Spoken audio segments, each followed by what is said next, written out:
Sistem ekonomi campuran merupakan campuran dari sistem ekonomi pasar dan terpusat, di mana pemerintah dan swasta saling berinteraksi dalam memecahkan masalah ekonomi.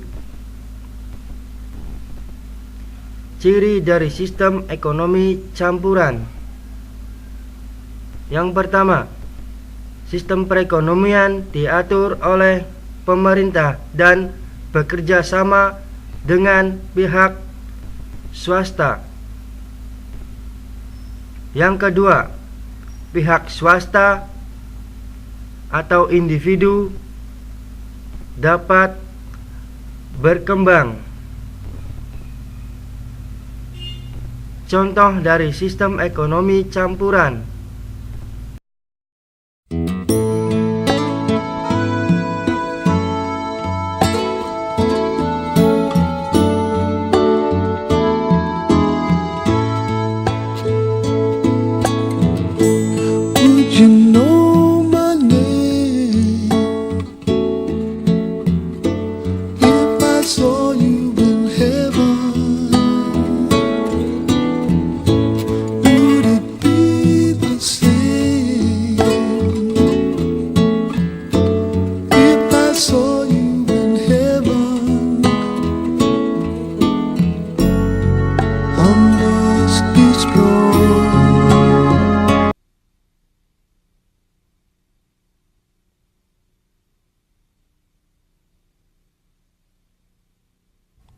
Ribuan meter di dalam tubuh pegunungan Jayawijaya, suatu jaringan terowongan berkelok ke sana kemari melalui jebakan-jebakan biji tembaga dan emas yang terpendam jauh di dalam kulit bumi. Jebakan-jebakan itulah yang merupakan endapan bawah tanah untuk mana PT Freeport Indonesia menjalankan kegiatan penambangannya.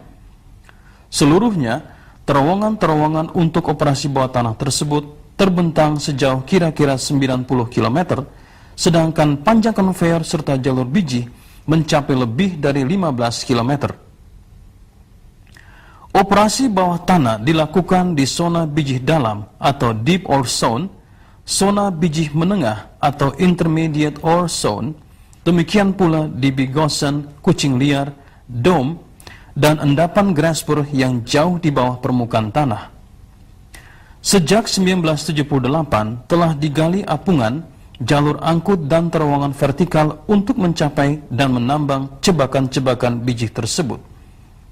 Operasi bawah tanah tersebut menghasilkan sekitar 10% dari seluruh biji yang ditambang dan diolah oleh PT Freeport, dan kini jumlah jebakan di bawah tanah menyamai jumlah jebakan pada tambang terbuka Grasper. Dalam menghasilkan biji bawah tanah diterapkan teknik ambrukan blok. Seusai peledakan, biji bawah tanah diangkut ke pusat-pusat pengisian konveyor oleh alat muat depan. Mesin pemecah batuan kemudian menyesuaikan ukuran biji sebelum menggerakkannya menuju peremuk untuk pengolahan lebih lanjut. Pada tahap terakhir, biji diangkut dan ditumpuk di atas tanah di salah satu tempat simpanan pabrik. Fasilitas lengkap di kawasan operasi bawah tanah mencakup segala sesuatu yang diperlukan, termasuk kantin dan gudang, untuk lebih dari 1.000 karyawan yang tiap hari bekerja di bawah tanah. Selain memasok persediaan biji kadar tinggi dalam jangka panjang, operasi-operasi bawah tanah yang teramat penting itu juga merupakan hubungan kritis dalam jalur pengangkutan biji menuju pabrik. Hal mana menjamin kelangsungan mantap dalam pemasokan biji tembaga demi kelangsungan operasi perusahaan.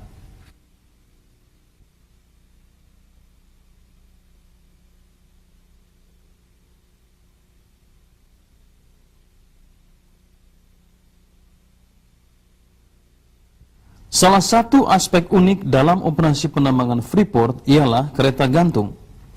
Sistem kereta gantung tersebut terbentang dari kawasan pabrik hingga ke tambang pertama, Erzberg, demikian pula hingga gedung-gedung kantor serta berbagai fasilitas yang diperlukan dalam operasi.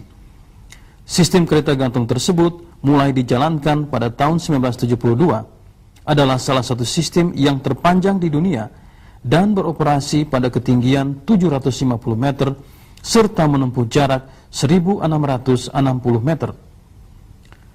Sistem tersebut mula-mula dirancang sebagai fasilitas pulang pergi karyawan dari kawasan tambang Erzberg di samping mengangkut biji dari tambang ke tempat simpanan biji di kawasan pabrik. Namun, sistem jalur biji tanah ternyata begitu efisien dalam memindahkan biji dari kawasan tambang ke kompleks pabrik dan kini digunakan untuk mengangkut karyawan dan perbekalan menuju dan dari kawasan tambang.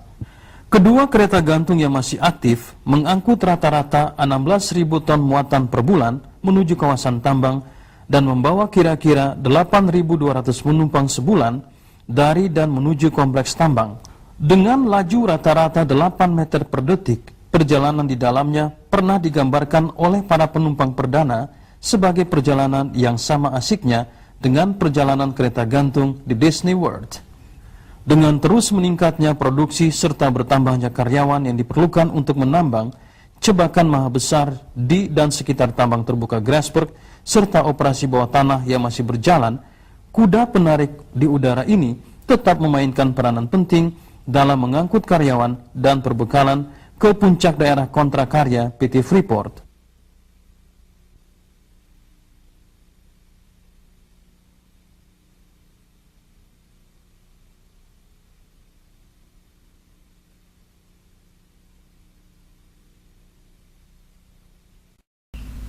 Kelebihan sistem ekonomi campuran. Yang pertama, adanya kebebasan berusaha dapat mendorong kreativitas individu sesuai dengan kemampuannya. Yang kedua, hak milik individu atas sumber-sumber produksi diakui walaupun ada pembatasan.